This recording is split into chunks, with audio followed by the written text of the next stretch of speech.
Hi, I'm Christine Madera, author of God and Drag, and I am here with Henry Sullivan, author of Colosseum. And we have a conversation every other week about interesting topics. This time, Henry sent a topic that was called, or let's see, is life without sex a bad thing or okay at any age? And I'm sorry, I probably already messed that all the way up. And I was like, okay, that's a really interesting topic. Yeah, I'm very happy to talk about it. I wasn't sure why it was so appealing. And so I'm going to ask you, Henry, why is this topic so appealing to you? Okay, so I've been watching or I've seen a lot of videos where the topic is sex. And I noticed, though, in those videos that they all operate with the presumption that not having sex is a bad thing. And Mm-hmm. so I thought it would be sort of interesting just to bounce that question around a little bit to Okay. see whether or not it holds up, because as we get into this, you'll see so much of where the conversation goes depends on whether or not you assume that not having sex is a bad thing. So I'm just curious, how do you land? Because we've been talking a lot, and I feel like I've come to understand this concept that we've talked about a couple of times of the inner landscape. Mm-hmm. And so I've been trying to think like Christine. All So in terms of the inner landscape, like what might Christine say? And so I'm just curious as to whether I got it right. So in terms of with regard to the question, is not having sex a bad thing? How does it Make relate you to go. that? I'm going to make you go first and say, well, what do you think I'm going to say? Well, I keep coming back to Christine would probably say, in terms of the inner landscape, it depends on what's healthy for your inner landscape. So, There you go. okay, that's what I figured. That's what I figured. Yeah, yeah. Well, the funny thing about that is like I said, I've watched a lot of videos, and one of the things that I've noticed, or at least an impression that I'm getting from quotes that researchers are getting from Mm-hmm. people in their 20s, is that notion of the inner landscape and sort of like nurturing it seems to Mm-hmm. be something that is much more common among people in their 20s than earlier generations. Yeah. There's one quote that I can think of right offhand, where a woman was sort of relaying that, she's talked to a lot of people in their 20s about this issue. So many people will tell her that, well, I just feel like my 20s are a time to really sort of work on my emotional health and well-being. And I Mm-hmm. think it's easier to do that without the baggage of a relationship that I also have to think about. And so I'm doing that now, and I'm not going to worry about intimate relationships until later. So you agree with that it does seem as Well, though, I think you're absolutely spot on that more younger people are looking at life in particular phases. Like when you and I were growing up, the big moral panic was that young people were having sex, and somehow that was a problem. Especially if they weren't married, like, how do we get them to stop having sex? It was the teenage pregnancy thing. Like, all of that was like, oh, we need to stop this, this sin out there. And also because, and even the generation that precedes us was more like you got married in your early 20s. And so, that whole adolescent period was shorter. And for a little while, kids were reaching maturity younger, and that's actually the case now, and then reaching adulthood much older. And so you've got this, anywhere from 10 to 20 years from a time that somebody is, physically sexually mature to maybe the time that they get married and have kids. And so, you don't think about your life in as much of a compressed time, I think, as previous generations. So I think kids now, there's a lot of pressures on them. And so one of the things I think that they are looking at, since they're not jumping straight from school or college to career and family and kids, is how do you do in those years that people used to devote to, their early adulthood, children, and career, that maybe, career's not quite as important now as it had been before, because people expect to have 5 or 6 or 7 different careers as they go through, and kids being more mindful about, well, who am I in this process? If I don't need to jump into these things, and I have my own life and I have my own sense of who I want to be, how do I get to express that in the way that's meaningful for me? Well, you said That's so. Okay, so just now you said a lot of things that are I didn't expect you to say. okay. So I got a little bit of the inner Yay, Christine, by the way. but you can still surprise me. So just like you said, there was a period like, I mean, for me, I was in high school in the 80s. And Hmm. so, there were the movies which sort of portrayed teen sex and teen sexuality. And then it was the reality, which, Hmm. the movies was felt sort of aspirational. And Hmm. in another way that like sticking with that sort of mindset, in a way, the 17-year-old me would have Hmm. interpreted the question, is not having sex a bad thing at any age, to basically mean, is not having fun a bad thing at any age? Okay. It would have been the same thing for me. Really? Okay. I wouldn't have Okay. even heard the word sex. I just would have heard the word fun. Okay. And so that's kind of like, but then the other thing that was true about that period that sort of is interesting in contrast to what you were saying about people in their 20s having a lot of anxiety today. And I've Hmm. met other people who were in high school at around the same time that I was in high school. I did not think about my life beyond the age of 30. I did not think about it because I remember very, very clearly Hmm. how the AIDS epidemic, the way it kind of filtered down to my high school world was, it was Hmm. this disease that you get, nobody knows how you get it, but it has Hmm. something to do with sex, and you can catch this disease and you're going to die a horrible death. And Yeah. so, that was, I Yeah. don't know how much more anxiety you could possibly get than feeling that. Plus Yeah. the other thing is I lived in New Orleans, Louisiana, which I vaguely remember at around the time it had the worst murder rate in the country, or at least it was constantly competing with other cities Hmm. for having the worst murder rate in the country. And so, the reason why I never really thought about my life beyond 30 is because I didn't really I felt like there was a pretty good chance that I wasn't going to live to see beyond 30 anyway. Wow. And then on top of that, there Hmm. was this feeling that life was 20 something. Like the whole thing of being young and partying Hmm. and, creating, either like being a music artist or writing books or making films or whatever it is, that's life. And then if you live beyond that, then I guess you have to deal with whatever that is, which is basically adulthood.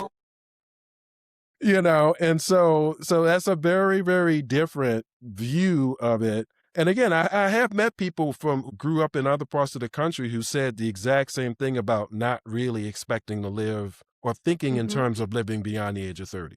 So does that, how does that sort of relate to what you were saying in terms of, because I agree with you, there was a period up until the teenager was invented in the United States. Like this whole Hmm. idea that you have this period of time where you're transitioning from being a child to an adult Yeah. in the safety of, like, kind of the assumption is a suburban home environment. And so that was kind of a new thing. Hmm.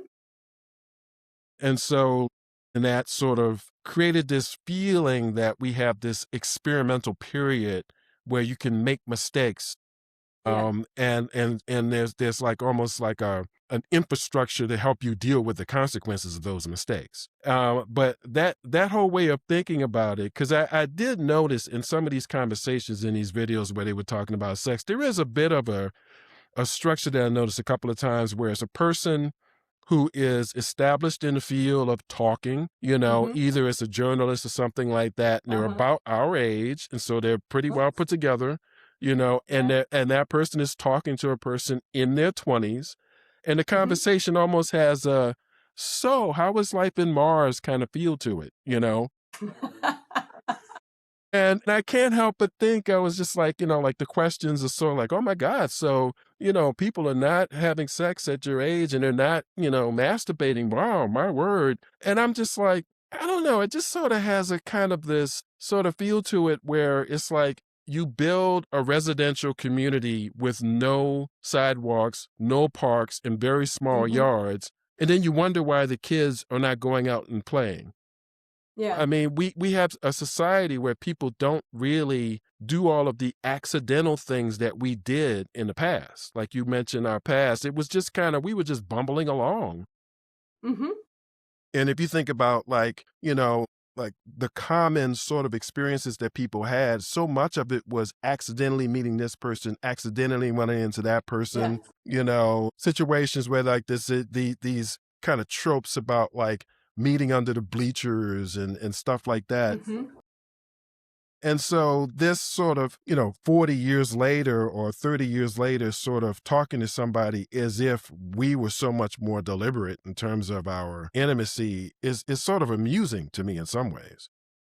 Yeah, but we did have a lot. Yeah, we had a lot more opportunity because we were That's in a right. lot more accidental situations. But I think that you were talking about like this invented time of the teenager where you were allowed to experiment and there was an infrastructure around that.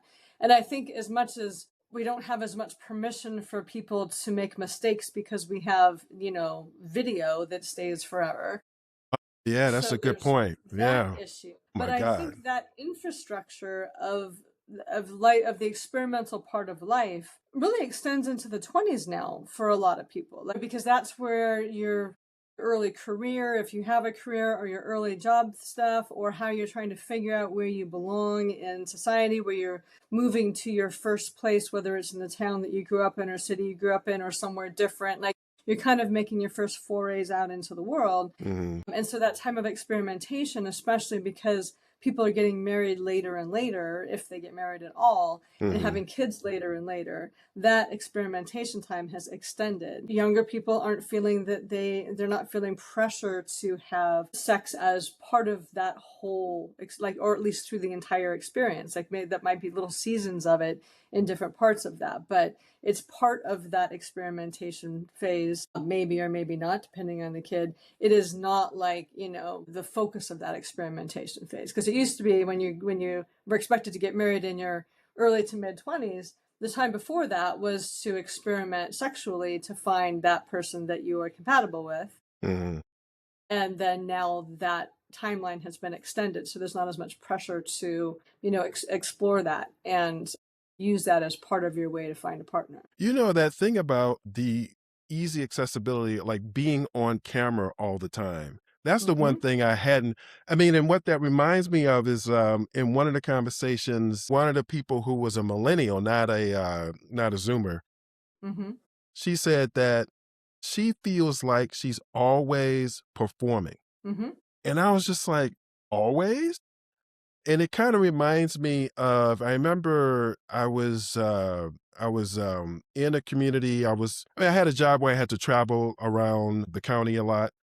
Mm-hmm. And I was in this community and I noticed this one family had like a driveway that was very steep. And there were two kids, a sister and brother, it seemed to me, because the mom was sort of walking backwards down the driveway with her phone, filming Mm-hmm. them. And they were in one of those, like, those like toy cars where you Yeah. have a Yeah. steering wheel and whatnot. And she was filming them and they had to, they were doing that kid thing of where you're kind of smiling for the camera and, you're playing for the camera. Yeah. And when she said that, I thought about that. I was just like, well, yeah, I guess, I mean, other than like holidays, having adults taking photographs of you with a Yeah. Polaroid or Uh-huh. something like that, the whole idea of being filmed all the time or very, very often throughout your life is sort of alien to me. So I can kind of see what you're saying, how that might really affect a person's psychology, a Yeah. person's inner landscape. But even more than just using your phone to or being filmed that way, like everybody has a phone. You That's never know true. when you're on somebody's camera. We are now, we Yeah, didn't used to have a surveillance state unless you went into somewhere like a bank where they had right. surveillance so that they could track you if you robbed the bank. But now, like, you have to assume that you are always on camera. You are Wow. always being surveilled. You're being surveilled digitally and you're being surveilled video. Like, nothing is private anymore. And the stuff that I'm finding, of things that I didn't realize anybody had the information on, like coming up to present to me, I'm like, well, how did you get that? Like, it's just kind of shocking. Like, I'll give you an example. I saw a friend of mine today, and it's her birthday, and she said her Apple News feed wished her happy birthday. She goes, I have never shared my birthday with Apple. She said, I'm not on social media. I do very little online. Like, I don't know how they got my birthday, but they're wishing me happy birthday in my Apple newsfeed, and it's freaking me out. And Mm. I've had a lot of other situations recently where I'm like, how do you have this information to present this to me in this way? Like, why are you like, I had a thought about this, but I Hmm. didn't search it. I didn't look for anything. I didn't like nothing. And all of a sudden I'm getting advertising on what I'm thinking about. And I'm like, how is this possible? And so I think the expectation that you are always performing, you are always being watched, Hmm. is something that kids have now that I think is deeply disturbing. Hmm. But also, can you imagine not having any sense of privacy anymore? Where at least back in the day, if somebody wasn't pointing a camera at you and you weren't in a bank surveillance system, chances are nobody was filming you for Well, thank God. posterity. I know.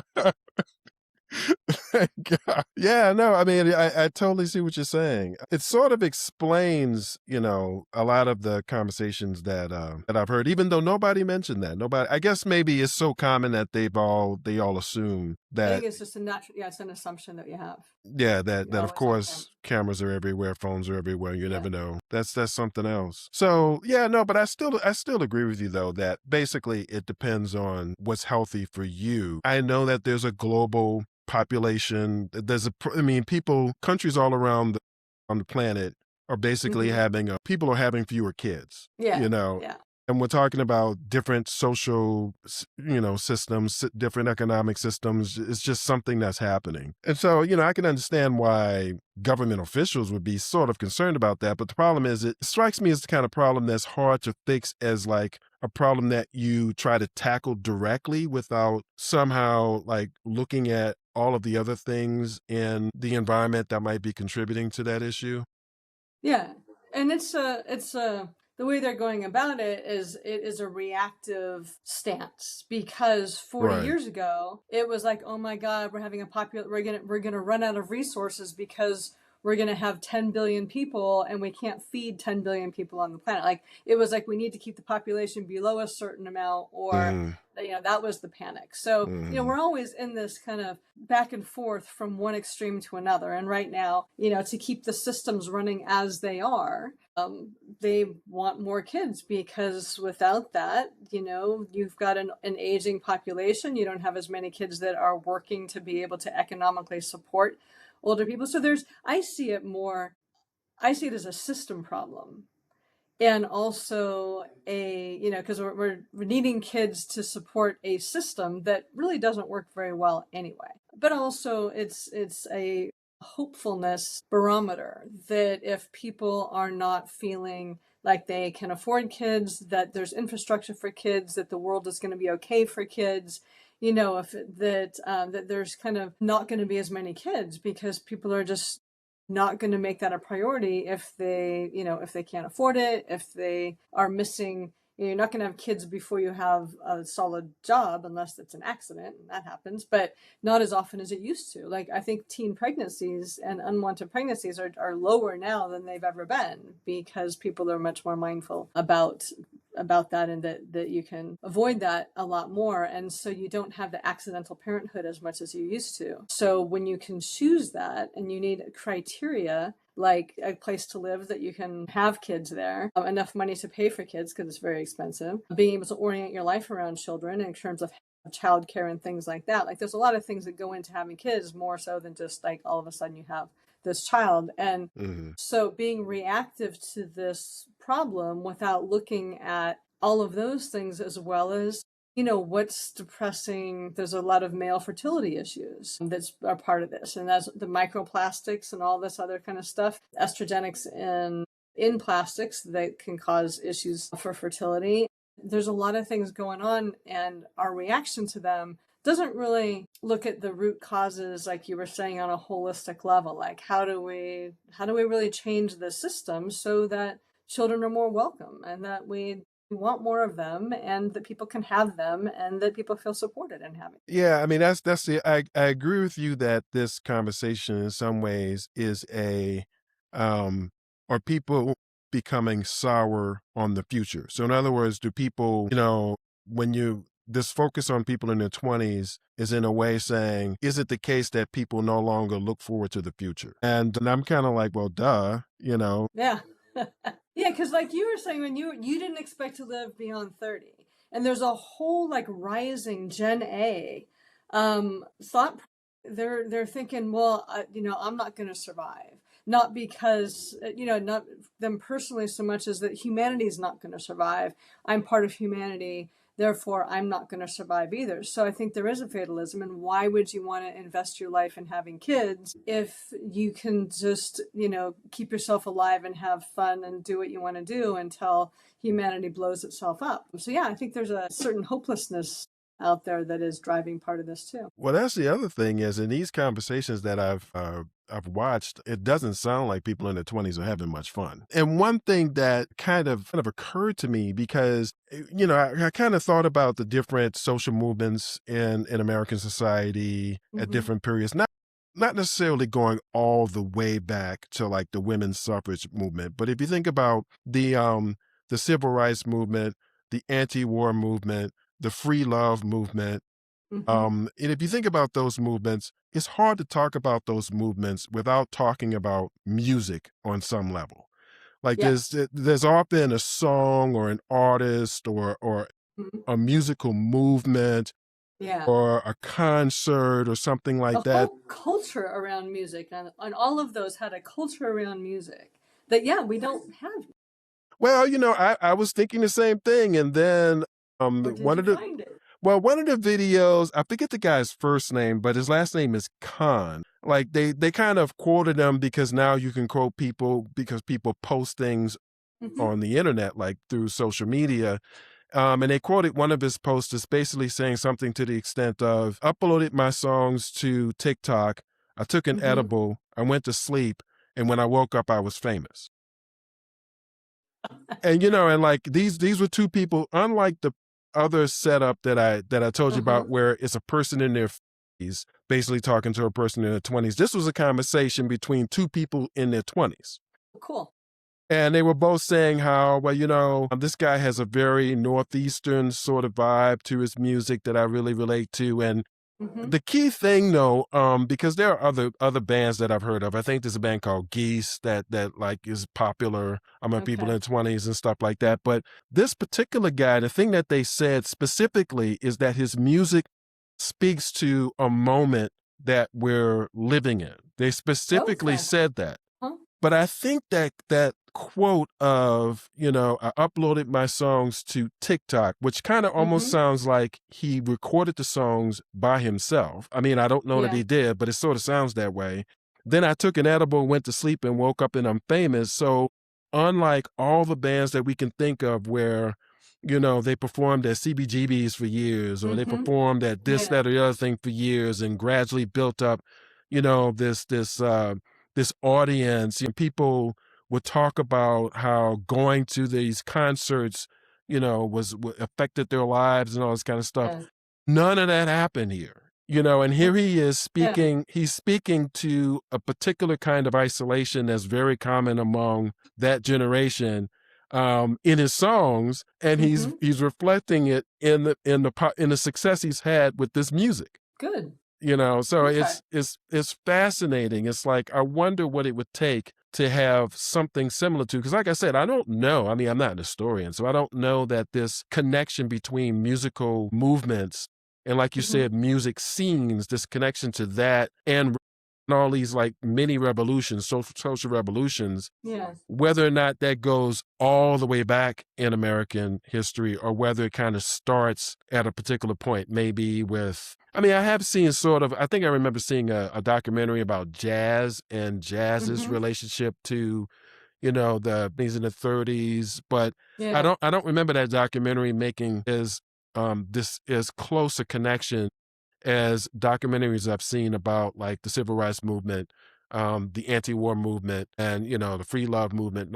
In those movements, you almost think of them almost as musical movements that affected Right. society as opposed to societal movements. Yeah, well, and I think one thing, like, okay, when I was in graduate school, a friend of mine and I, who didn't want to do a whole ton of work for this semester-long project we did the workers' rights, I guess it'd be workers' rights, not so much movement, but workers' rights throughout the last 100 years through music. Okay. And how the music helped to catalyze people, and don't ask me what the songs were, but music catalyzed people throughout the Industrial Revolution and to make changes with workers' rights. And so I think between that, and it reminded me when you said that, but also the civil rights movement, jazz, some of these other things, the music ended up translating into a body politic that held, certain ideas catalyzed by the music that made change on that level. That was something that people would had in common, whether they listened to it on the radio or something else. Like, a lot of people tapped into it.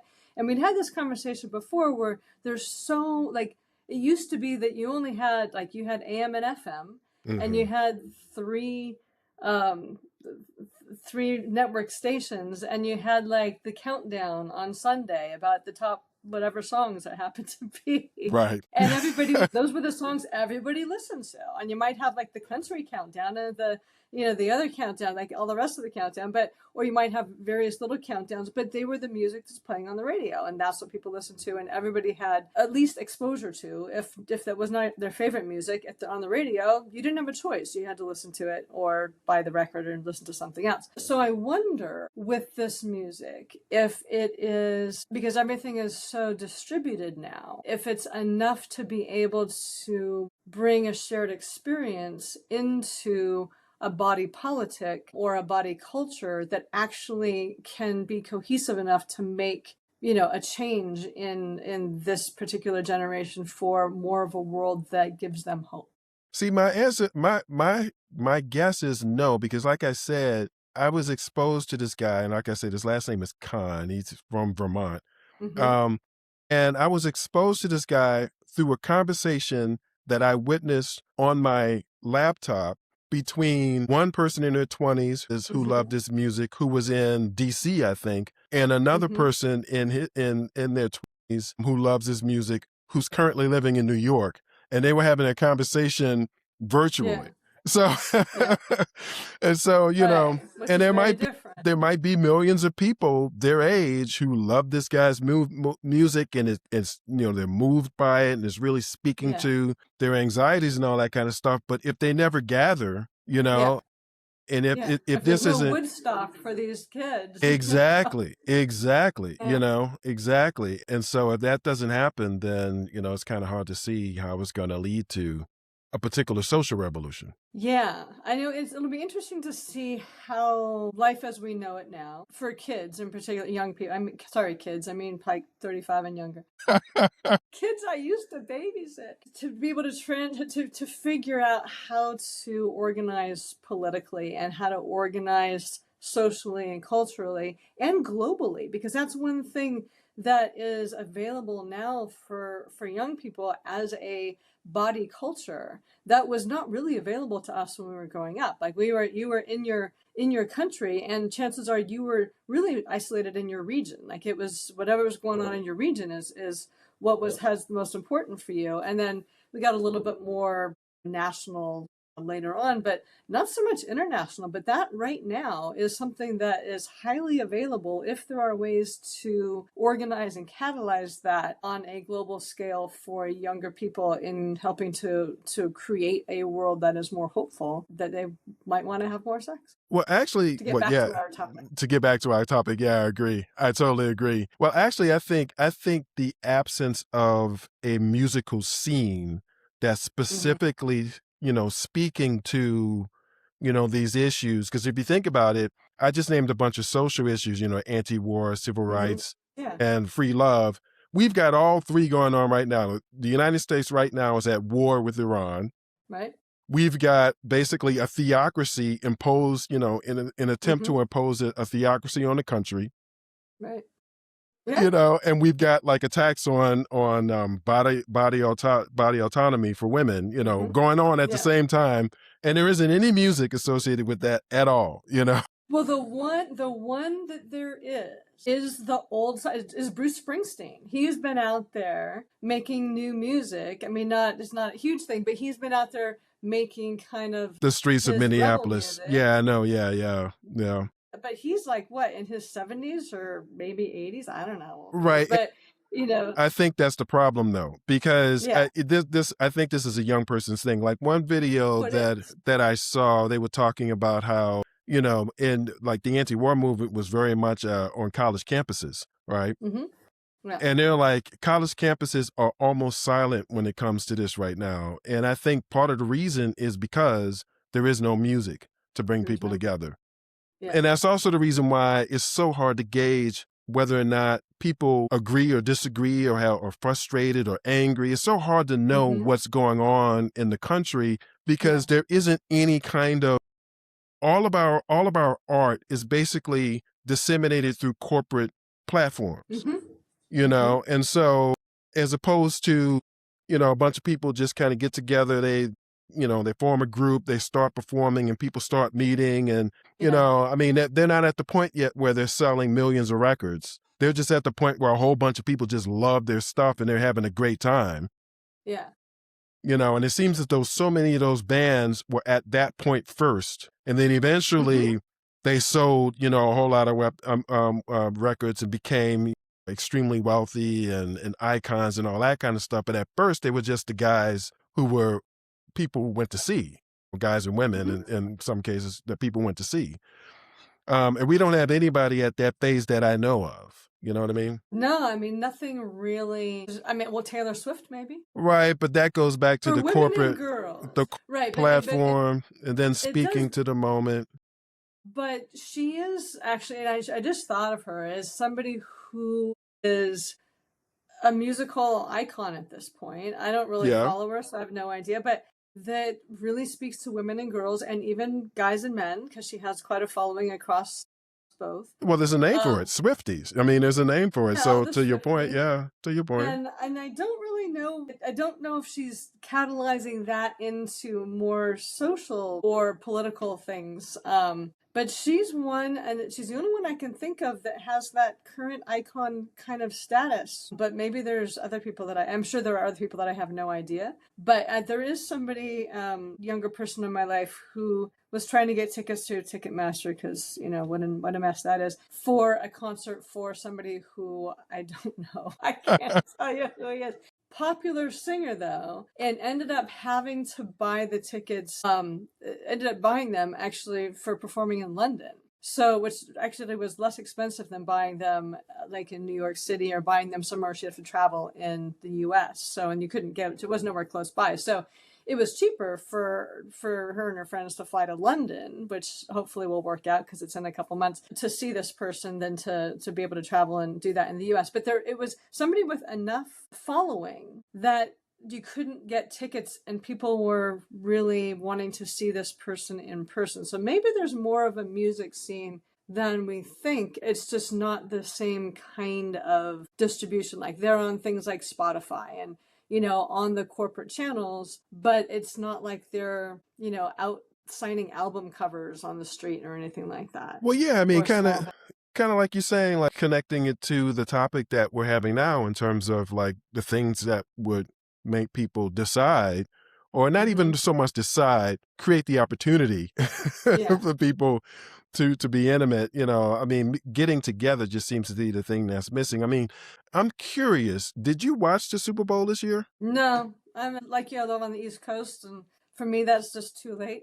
And I Oh, didn't really okay. care about either of the teams, and Right, right, right. so no, I didn't. I I'm didn't. I'm I didn't thinking of the watch it. halftime show because in terms of Yeah, things speaking to the moment, it was political for it sure. was. It was Yeah. definitely political, and again, it to me, here you have a corporate platform, basically, or Mm-hmm. a corporate control platform, and Yeah. it's extreme. I mean, the money that went behind all of the people he had on the Yeah. field with him, and just the production level was extremely high for this Yes. performance. But at the same time, I didn't watch it either because it was too late and I wasn't into either team either. But at the same time, I saw all of these clips of it. Yeah, And I that also tends to saw happen. clips of, did you see the clips of people talking about, well, I cried because it was so moving Yeah, I and mean, I stuff had like that? people, lots of people who texted, who sent me the YouTube link of the halftime show and said, "You have to watch this." Mm, And then the halftime, the link of the person who was explaining the halftime show so that you can understand this, just in case all of the political things didn't make sense to you. right. So, and it was very political. It was very well done. I hadn't heard of him before the whole halftime show, kerfuffle, Yeah. and before he did that, but apparently quite political and quite big. But still, there does seem to be something lacking in terms of music as a political movement Hmm. and music in terms of bringing people together. Right. Because part of what music used to be, I mean, it was the sex, drugs, and rock and roll. It was all the vices at one time that you it turned into. Hmm. And you danced, and inhibitions were shed, and people were able to be more social and more intimate in those musical settings than they might be in other settings. And now there's a lot more safety is a big thing, which is not a bad thing, but Right. it does mean that we don't put ourselves into situations that are as risky in many ways, including socially risky, and the risk of meeting somebody new. Yeah, and I think that that's kind of like I've seen, because I believe Singapore had a pretty aggressive program where they tried to encourage people to have kids, Yeah, a lot of and people have. South Korea has an interesting kind of thing, because on the one hand, I've seen videos where the whole theme of the video is it's like, we don't need these guys kind of thing. And you have women sort of walking hand in hand, like, we don't need these guys. They're Right. paying, Yeah. they're as on the other hand, you have like the South Korean government doing all these things, investing money and trying to encouraging Yeah. people to get married and have kids. Yeah. And I really do think that it's a hard problem to look at and then address head on. You sort of have to do a Hmm. bank shot sort of thing. Yeah. Like you were saying, kind of like with people in their 20s having sex. It's like, because like you're pointing out, in the past, it was sort of you get people to you bring people together, and then stuff that sort of happens. Yeah. Yeah.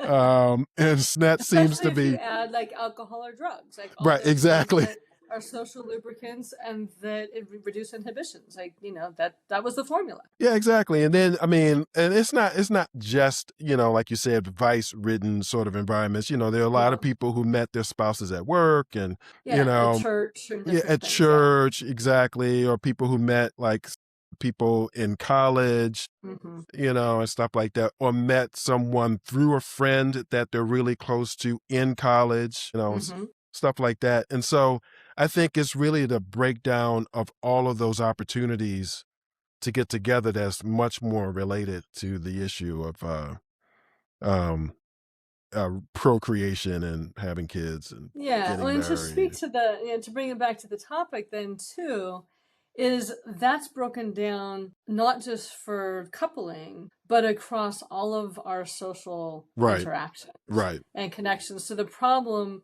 quote unquote, which I don't, again, it depends on the person and the situation and all of that, Hmm. whether or not having sex is a problem for you. Hmm. But the problem society wide about not having sex is really about not finding connection. Right, And exactly, exactly. that is endemic to the world right now and to the country. And even interestingly, it's much less of a problem for older people because, we all grew up in situations where we had to connect with people in order to Hmm. just get through life. But even among older people, like there's a lot more loneliness Hmm. for people that's not something that a skill that they've developed or something that's natural to them, or they don't live in a situation in which they see people very often, Hmm. whether they're homebound or something like that. So it is bigger than just sex, and we always do kind of funnel it down to the one problem that we can talk about. But the problem of not having connection in the world right now, I think, is one of the major drivers of hopelessness. Yeah. No, I agree. I totally agree. And I'm just wondering. I mean, because we have the No Kings protests that Hmm. happen, every couple of months and so on. But I'm just wondering, it feels like there really needs to be something else, like something Hmm. is missing. There is. Yeah, and I mean, maybe, the oil shock, might cause people to travel less, maybe spend more time in their communities this Yeah. year, because like your friend, you're right to be concerned about whether or not she's going to be able to get to that concert because a Or lot get of, back. or get back, yeah, because a lot of flights have already been canceled. Yeah. Yeah. Yeah. Well, I've had a lot of friends who are heading to Europe this summer, and they're getting messages about, well, you might be able to get here because the US has more jet fuel than we do, but you might not be able to get back, so you Okay. might want to rethink your ticket. You can fuel the plane there, but we may Yeah. not be able to fuel it here. They may all be landing in Berlin and all the planes are going to stay in Berlin. Damn. But I think one of the things, like, is the music. Because you think about the civil rights marches and the anti-war marches and stuff compared to like the No Kings, and they always included music. Whether you were marching and singing or you marched to a place where there was a band that was playing that kind of spoke what you were marching for, like music was integral to all of that. Exactly. And I don't think the No Kings they have chants, but I don't think they have music. Well, they do have music, but I think it kind of goes to, and no shade on the boss and what he's doing. I think what he's doing No, is but great, but the problem yeah. is sort of the same problem throughout our society. It's like Hmm. having so many politicians in their 80s and Yeah. having the artists that have already kind of done this at least once in their career, and having to always go back to that. It's like, the thing with movies. Can't you make another movie besides Star Wars? I know we've got to have another, No, that come is on. true. Yeah, and he is the old style one, and he's actually doing something that's getting some traction. But it does seem like there is that missing piece that maybe somebody could position themselves into. New artists and things. I don't know. It'd be interesting if there were some songs that came out that became the voice of these kinds of movements, so that because one of the things that music does is it gives you a template for how to talk about something and how to feel about something. Yeah. And even if you're not 100% aligned with it, like you can bring your vibes to that music, and that music can speak for you as well. So there's an opportunity for some musicians to try to speak to that and position to that. And it's a little more dangerous now because you speak to politics and nasty things can happen to you these days. But that's true. But That's the thing is it seems as though, because I watched a really good documentary from the PBS NewsHour, and the title's a little misleading because it starts off funk music, mm-hmm, and the Black liberation movement is kind of the end of the title. mm-hmm, And so I just sort of expected them to talk about, James Brown and George Clinton. But I mean, as I really got into it, it's like, well, wait a second. No, this is a really good analysis of, I mean, so many of the songs, I'd forgotten how well they spoke to different moments. mm-hmm. And they're not necessarily obviously political to people who were not going through whatever it is, Yeah. whatever the situation is, And so, I mean, I see what you're saying about if you kind of announce this is a part of the resistance to the administration, then yeah, you're drawing attention to yourself. Yeah. Whereas if you just get out there and start performing, Mm-hmm. and people gather in the midst of doing that, that's when sort of like people might come up with, because I think there was one moment where they talked about James Brown was on stage and he just did something, Mm-hmm. and I mean it just happened on stage, and that kind of Yeah. became a big thing that he continued to do after that. And the same thing with George Clinton, because I didn't even know that George Clinton was trying to do he talked about how like Motown was the thing. And so Mm-hmm. people dressed a certain way, they had certain hairstyles. And one Right. Yeah. day Yeah. he did that Monday, Tuesday, and Wednesday. And on Friday, he went in the bathroom, washed all that stuff out of his hair, put on a diaper, went out and performed. Oh my God. All and that right. and that became his thing. And it's funny because all I know is the image that came after. I'd never seen Mm-hmm. the prior. I never saw like Okay. the really put together. Mm-hmm. All I saw was like the crazy, I'm going to outer space, but that's the only Yeah. George Clinton I knew. Okay, interesting. But all they do have some. I don't know. There is still something missing. I think some of it's the live music, some of it's the the shared experience with the radio and stuff, or maybe it is that we're all so glued to screens Yeah. that getting out and connecting on that level with people in situations in which you have a shared value system and a shared thing that you're hoping for, Hmm. that is something that could be the missing piece there, Yeah, that's why I which would say make total unfortunate. sense. That's why I say unfortunately, not being able to go anywhere might be the thing I know, and I that don't know how causes you it. fix that, because we've been out of COVID now for 4 years just about, Yeah. and the sting of it and the isolation of it has remained. Well, no, when I say not be able to go anywhere, I mean like not being able to afford gas. Well, that too, yes, That's what there's I that. mean. So But instead there's of also the assumption, like, growing up and even before COVID, people kind of hungered to be around other people. true. And then, COVID came along and we kind of got like, oh, we're all keeping our social distance now. And a lot of people never really went back to Yeah, it's a that habit. meeting other people, except That's for, true. digitally. Well, you know what one of the things that occurred to me during COVID, because I remember watching these videos of like these grown men and women sort of Hmm. just almost losing their mind in front of a crowd of people when it comes to vaccines. It's like, why do I have to take this and explain to me Right. what's in it and blah blah blah. And I thought about it and I was just like, I've only really chosen to be vaccinated once in my life, and that was Hmm. when I went to do a study abroad class in Brazil. Hmm. And the study abroad program recommended is like, well, when you travel to other countries, they might have immunities that you don't have. So it's Yeah. good. It's a good idea to get vaccinated before you go there. But other than that, I didn't choose to be vaccinated from measles, mumps, rubella. It's You're a like little young to do that. Yeah. you had to get vaccinated. And in fact, our parents didn't even really choose it either. They wanted us to go to school. Right. So it was something we had to do. And I guess where that relates to what you're saying about like after once social distancing had been sort of encouraged, people just kept doing it even after they didn't have to. It sort of makes me think that just like vaccines, there are some things that people will not choose to do, even though it might actually be good for them. Like if you Hmm. give them the choice, as opposed to if you want to go to school, your child's going to have to get vaccinated. This is just part of what happens before your Right. child goes Right. to school. Yeah. Going to what you were saying, we used to have to go places for everything. Like I remember Hmm. going to an office to pay my bills. You don't even have to Yeah. do that Hmm. anymore. You don't have to go to the store to buy groceries. You can order it from, Yep. there's so many things that we don't actually You have to can do never leave your anymore. house. Don't ever have to leave your You can house. have it. You Exactly. can have a tele thing with your doctor. Like you don't have to go to the Yes. doctor unless you're, getting chemo or something. But Right.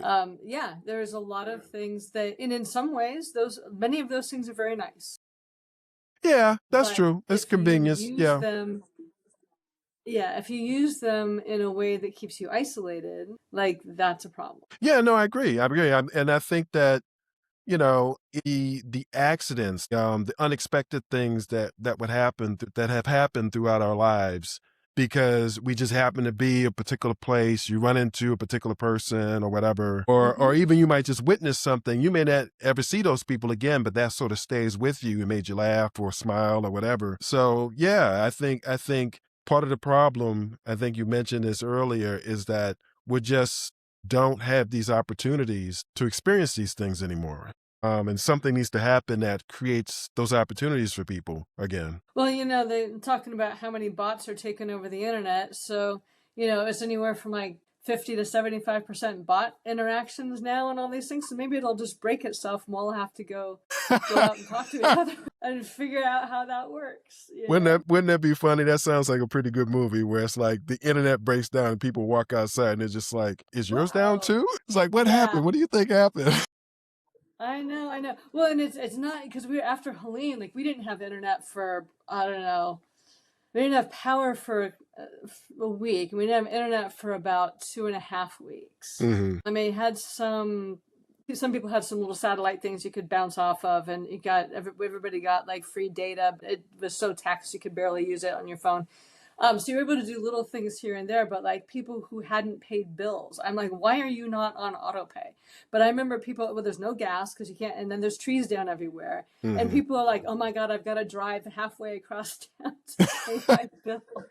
Like, well, auto pay one, but also when the internet, like, and I've been thinking about that because I'm like, what if the internet did break down? Like, a lot of my stuff is virtual, and not like bills, and how would you pay it? How do you know what your bank balance is? How do you, all this kind of stuff that normally, because everything's delivered by email and all this stuff. So anyway, that's away from our sex topic.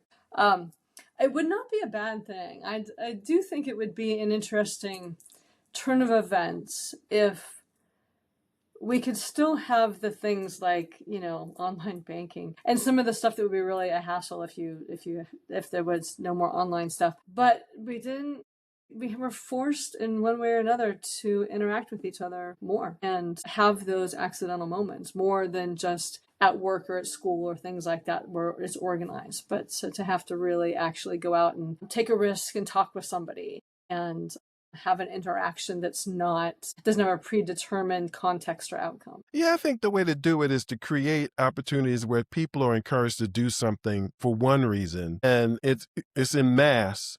And so, because if like I said, I mean, people would meet going to college. They didn't go to college necessarily to meet this person. Right.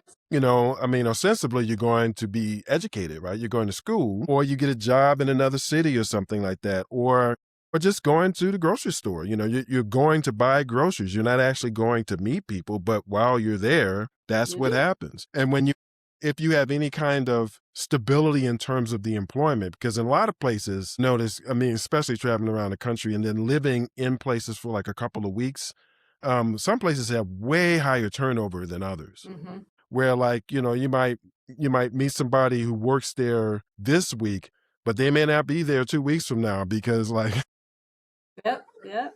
either the manager is horrible or like the pay is just so low that people really are Yeah. just doing it because they absolutely have to and Yeah. everybody's So looking they for find something something better. else. Yeah. Yeah, exactly. So I mean, there's just you need that stability, but basically my point is if you create reasons for people to go places, Mm-hmm. everybody has to be there, then while they're there, they're interacting with each other, so. Yeah. Well, there's this movement among, I'm not sure which age group this is, about going analog again, Yes. about getting online. And Yeah. so, what I'm wondering is if they are also at the same time, as they're getting off devices and oh my God, how lovely that is, but are they building in some of these other things these social things that people had been using online avenues for? So are they just getting offline and then hanging around by themselves? Are they getting offline and finding ways to connect with other people? Well, the video I saw with that, what they showed, and I don't know, I mean, this could have been stock footage to make the Hmm. point, but in discuss, like they mentioned, well, you have more people in their 20s who are buying records as opposed to digital stuff, and they showed Right. people shopping, browsing in a record store. Oh, and then they said, have more people reading actual printed books as opposed Yeah. to digital books, and they show people in a library. Yeah, but are the music people like having a house party with the music? Are the Right. book Yeah. Yeah. readers going to a book club so that they can talk with people? Or is it like these isolated things that people are doing in an analog way, but it's not really connecting people in ways that the internet had been connecting people? So is the social is analog social coming back, or is it just analog Hmm. music and books and things like that? Because that's one of the things that there's just not as many avenues for that as there used to be. But I'm hoping at some point that there might be, because we need it. Well, I think it's 3:59. That's a good place to end it. All right. Well, it sounds good to me. Okay, well, like we say every 2 weeks, we have this Hmm. discussion on Fridays at 3 o'clock every 2 weeks. So we hope people join us 2 weeks from now.